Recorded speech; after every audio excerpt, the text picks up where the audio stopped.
The greatness of Jesus. His name shall be called Wonderful. Isaiah 9:6. What does it mean to be great? Who is considered a great person? What makes someone stand out and earn this esteemed title? Looking in the dictionary won't provide much help. It's challenging to draw a clear line between a great person and someone who isn't great. However, when we look at certain individuals throughout history, it's clear who the muse of history considers great. She chooses specific people and places crowns upon their heads, urging future generations to revere them as immortals. While it may be difficult to define greatness, it is easy to find people who we consider great in our hearts. When we examine this extraordinary group of individuals, we notice their diverse talents and qualities.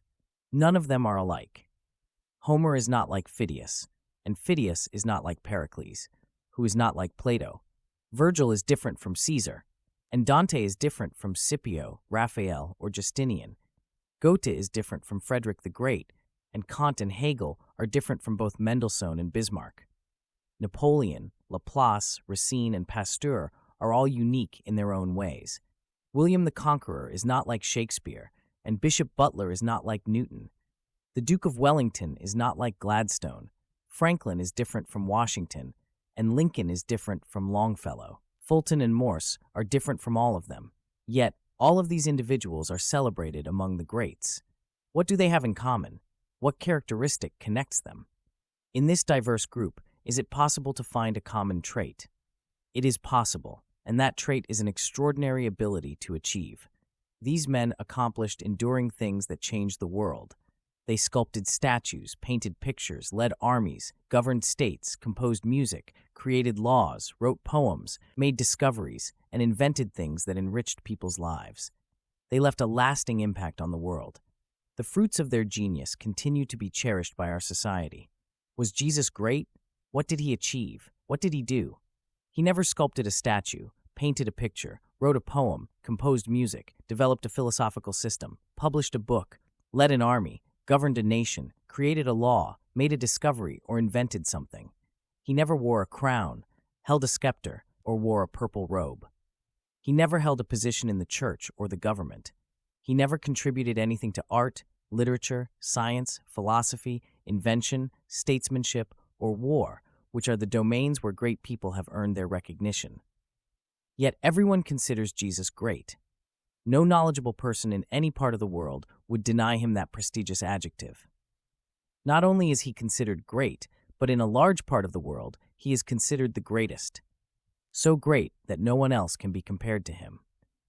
Charles Lamb captured the sentiments of many when he said, "If Shakespeare were to enter this room, we would all stand up to greet him, but if Christ were to enter, we would all fall to our knees." Jesus' greatness surpasses that of all others, and it is also unique in nature.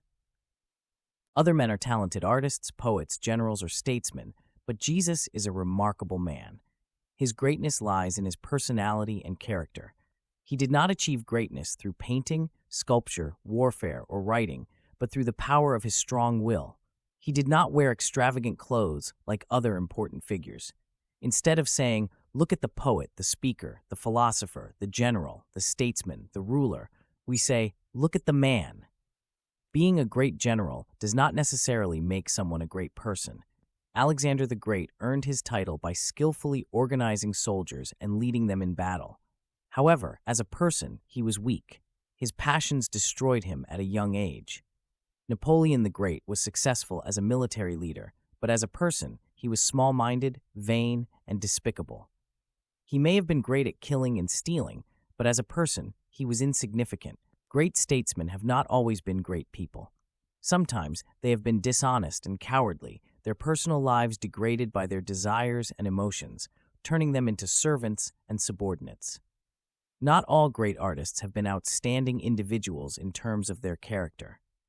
It is sad to discover, when reading about the lives of the world's immortal artists, how many of them have been narrow-minded, superstitious, selfish, envious, and motivated by greed and low ambitions. Despite this, they were able to produce significant and beautiful works that overshadowed their flaws. Jesus was great in his soul. He had a colossal mind and heart. His spirit was noble, majestic, and sublime. He stood above his contemporaries in Palestine 2,000 years ago. There were distinguished men in Palestine during that time, and Jesus was compared to them. However, they lacked insight, as shown in the Gospels. They struggled with important questions and stumbled over critical points. They got lost in complicated problems that they could not comprehend or conquer. Jesus, on the other hand, had a deep understanding and could see to the core of every problem and situation. He never missed the main point or got distracted by minor issues. He was able to separate what was essential from what was accidental, and no matter how complex a matter was, he grasped the main principle and made everything clear. Compared to him, the scribes and Pharisees were like owls squinting their eyes in the bright daylight. Insight is a characteristic of greatness. Only great individuals can see deeply into things. Jesus' insight made him formidable to those who tried to trick and trap him with their questions. They tried again and again, but they never succeeded. He always outsmarted their cleverness and left them defeated. Whenever they attacked him with a question, intending to humiliate him, he turned the question back on the person who asked it and continued his journey triumphantly. They never had the upper hand in a discussion or argument with him. No one was more clever than him. He silenced his opponents every time they confronted him. While intellectual brilliance impresses us in other people, we are not amazed by Jesus' cleverness because it is just one of many talents and qualities that contribute to his extraordinary and transcendent personality. In terms of ambition and ideals, he surpassed the leaders of his people, just as Mont Blanc towers over the small houses that farmers built at its base. Jesus was truly great in the way he connected with his disciples. These men were strong and capable, later able to make a big impact on the world. However, when they were around Jesus, they seemed foolish and unable to understand even the simplest things he said. He was on a whole different level than them, and they couldn't reach his understanding. It's sad to hear him repeatedly ask, "Don't you understand yet?" But the disciples were at their worst when it came to their attitudes and ambitions. They were petty, jealous, and selfish. They argued among themselves about who should have the highest position, and even on Jesus' last night, they fought over where they would sit at the table. It's no wonder he called them little children, because that's how they acted. They were childish in their behavior and ambitions, just like most people. When we compare Jesus to other famous people from different countries, we can't find anyone worthy of being compared to him. It's hard to even imagine an Italian, German, French, English, or American person who could measure up to Jesus. It's a scary thought. Many great people have come and gone, leaving behind legendary names, but no race or nation would dare suggest that anyone is more illustrious than Jesus. He is one of a kind, unmatched, and incomparable. His name truly is wonderful. We can see how great Jesus is by looking at the impact he made in the world. Greatness is measured by the effects it produces. We can't judge a person's greatness by their appearance or physical characteristics. All people are essentially the same in their bodies. They have the same desires, emotions, and organs. You can't determine someone's greatness just by listening to their words either. Everyone uses the same nouns, adjectives, verbs, and adverbs. The same sentence can have completely different effects depending on who says it. One person says it, and it doesn't leave an impression. It quickly fades away. Another person says it, and it ignites passion and is remembered forever. True greatness is not found in words, but in the depths of one's soul. Even a person's actions don't always reveal their true greatness. Great men often act similarly to ordinary men. That's why a servant doesn't see their master as a hero. The servant sees their master's words, clothes, food, and schedule, but they can't believe their master is a hero. A servant's perspective is limited, and they can't fully see the effects or influence someone has. They don't know what their master is accomplishing in the world. It's through the overall impact of a person's life that we can determine if they are truly great.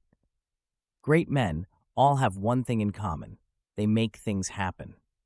When they are present, things occur that wouldn't happen without them. They change the way people think and influence the world. People may criticize them and point out their flaws, suggesting that things could have been done better, but the critics are forgotten while the great man's legacy lives on. The great man never reveals how he achieves his results, and we can never fully understand why he has such an influence. The secret of greatness is something that cannot be explained. It is hidden deep within a person's personality.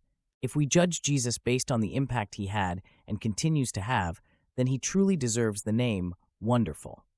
During his time, he had such a remarkable influence on people that it seemed almost supernatural.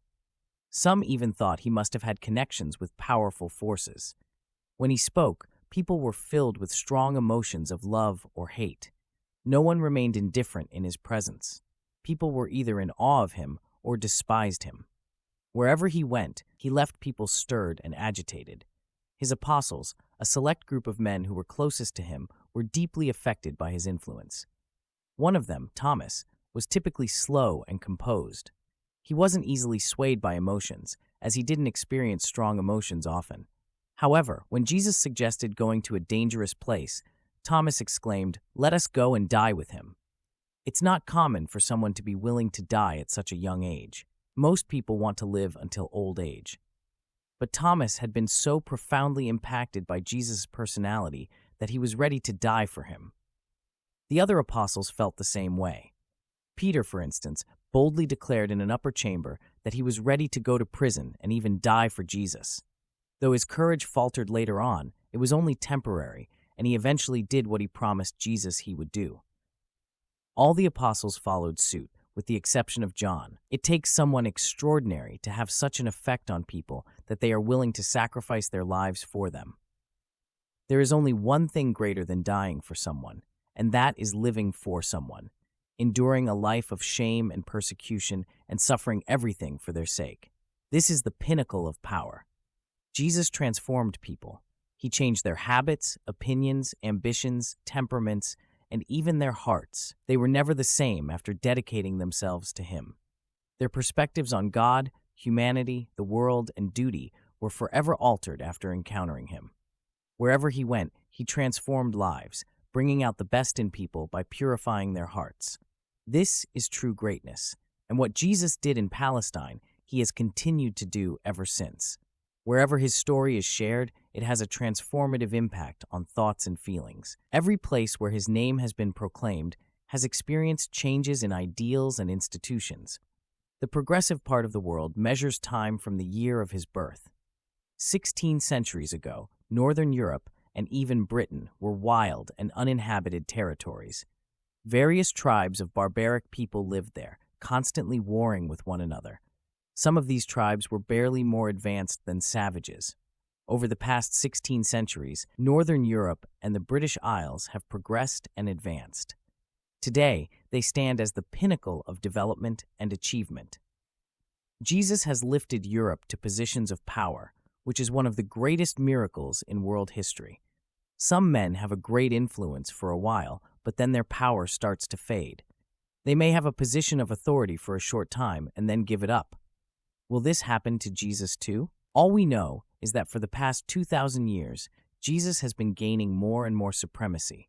His name has been rising, becoming more important than any other name, like the sun rising and overshadowing the stars. Today, his name is the most important of all. We are living in the greatest century. People nowadays are more eager to move forward than ever before, and they don't care as much about the past. However, the most exciting cry of our time is "Back to Jesus." This cry is heard all around the world. People used to cry back to the fathers, but the fathers couldn't help. Then they cried back to the apostles, but the apostles were only shining because of Jesus' light. Now the world is saying back to Jesus. We want to go back to him to move forward, to find guidance for our difficult problems. There have been more books written about the life of Jesus in the past 50 years than about any other historical figure. There are more articles printed about him every week than about any 100 of the world's greatest men.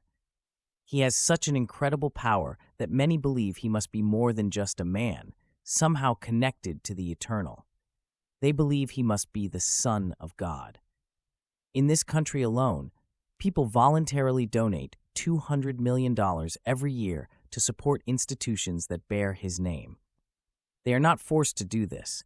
They do it because they want to, and because Jesus has influenced them to see giving as a privilege and pleasure. As Napoleon Bonaparte once said, This man, who disappeared for 1800 years, still has a strong influence over people. Napoleon was amazed when he compared his greatness to the greatness of Jesus, the man from Galilee. Napoleon's last biographer wrote 2 volumes about his rise to power and 2 volumes about his downfall. All the volumes about Jesus tell the story of his continuous rise. He keeps moving forward, achieving victory after victory, gaining more and more glory. As people's vision becomes clearer and their hearts become purer, they become more certain that God has truly exalted him so much that one day everyone will bow to him and acknowledge him as the true king. His greatness is complete. He was perfect, and that's why he was beautiful. The people who were closest to him were captivated by his charm and were deeply influenced by him. He was full of grace and truth. He had a charm that attracted and fascinated people. Children liked him, young boys sang for him, and even tax collectors were drawn to him. He had the heart of a child, the tenderness of a woman, and the strength of a man. Every aspect of his life was complete. He had a broad perspective that extended into eternity. He had enough compassion to cover all of humanity. His purpose included all lands and all ages. His kingdom is meant to be universal and everlasting. He is complete in every way. His virtues are all fully developed, and his qualities are all at their peak. You can't add anything to him, just like you can't add something to the sky. He pushed every good aspect of human character to the maximum. He was incredibly forgiving, extremely generous, endlessly patient, immeasurably merciful, boundlessly courageous, unfathomably wise, endlessly kind, and his faith could move mountains. His hope had no darkness in it, and his love was infinite. So it's impossible to surpass him. We can never outgrow him. He will always be ahead of us, always telling us to follow him. He is the ideal of goodness, the ultimate goal for humanity. The completeness of his character not only explains his beauty, but also his enduring and growing power. He is the most beautiful and perfect being. He is the image of God.